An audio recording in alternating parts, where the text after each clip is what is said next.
สบายดีในวันนี้มาเรียนภาษาลาวเกี่ยวกับคำศัพท์ในวิดีโอ EP ที่4เนาะ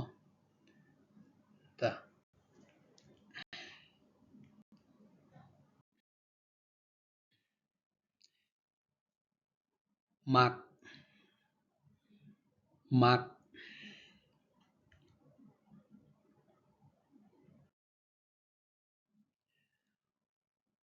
ข้อยมักเจ้าข้อยมักเจ้า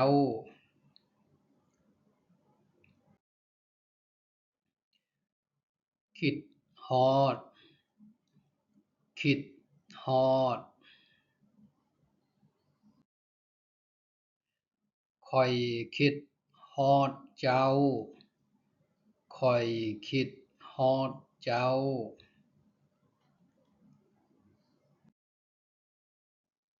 กอดกอด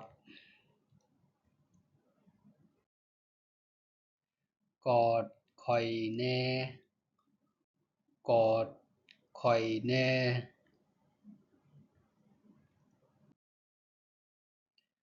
อยากอยาก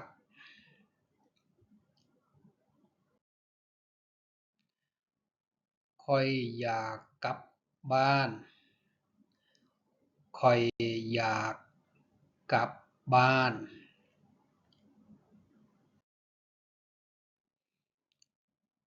ต้องการ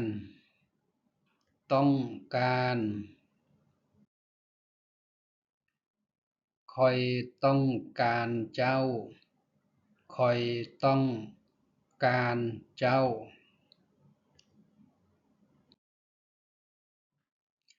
ดูแลดูแล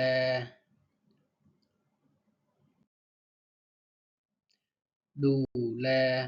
ตัวเองดูแลตัวเองเบิ่งเบิ่ง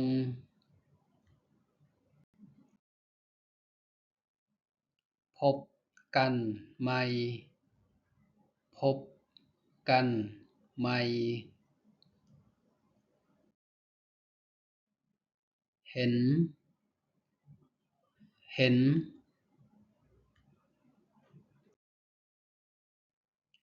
ข้อยอยากเห็นเจ้าข้อยอยากเห็นเจ้า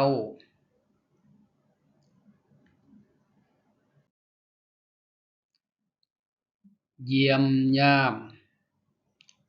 เยี่ยมยามเยี่ยมยามเยี่ยมยามยาม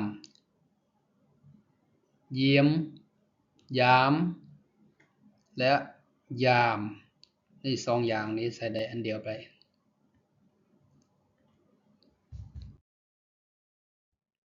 มาเยี่ยมยามข้อยแหน่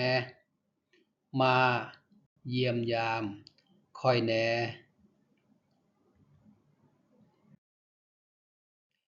ไปไปเจ้าไปไสเจ้าไปไส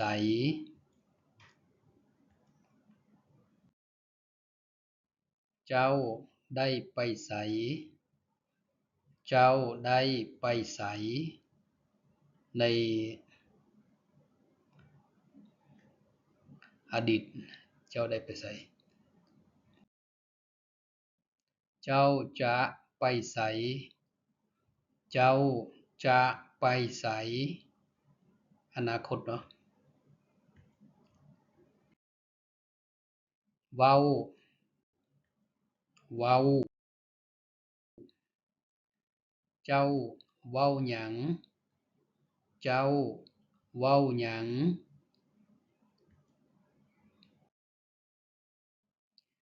เจ้าอยู่ไสเจ้าอยู่ไส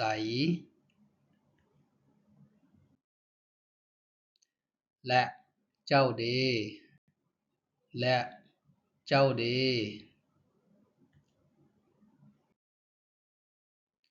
กินกินเจ้ากินข้าวละบ่เจ้ากินข้าวละบ่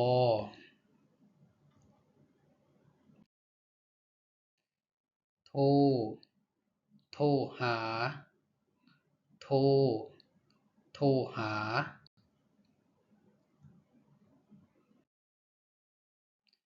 โทรหาเจ้าได้บ่โทรหาเจ้า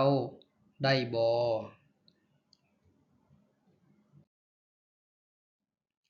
บอกบอกบอกข้อยแหน่ได้บ่บอกข้อยได้บ่บอกข้อยได้บ่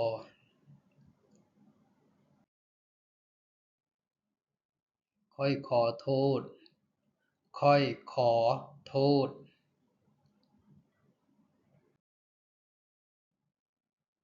บ่เป็นหยังบ่เป็นหยัง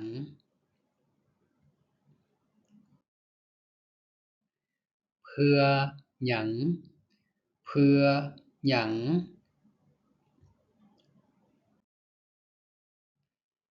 รอท่ารอท่า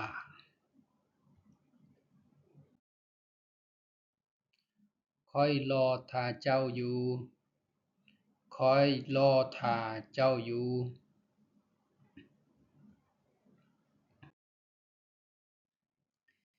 นำนนำเราไปนำเราไป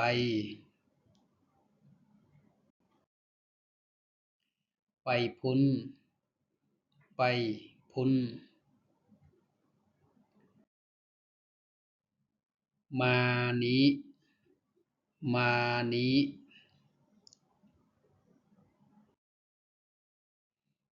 ทางพุ่นทางพุ่น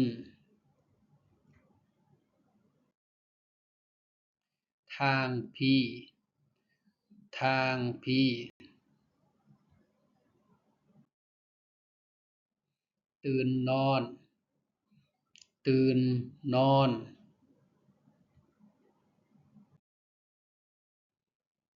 สุภาพสุภาพหยาบคายหยาบคาย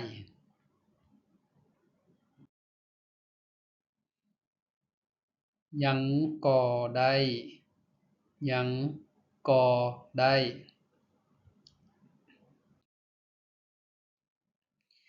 ในเวลาใดก็ได้ในเวลาใดก็ได้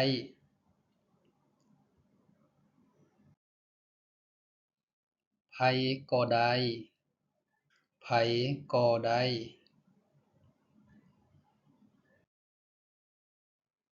อันใดก็ได้อันใดก็ได้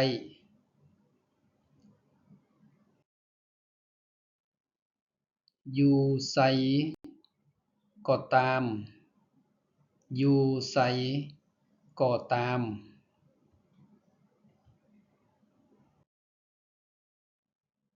จั่งใดก็ได้จั่งใดก็ได้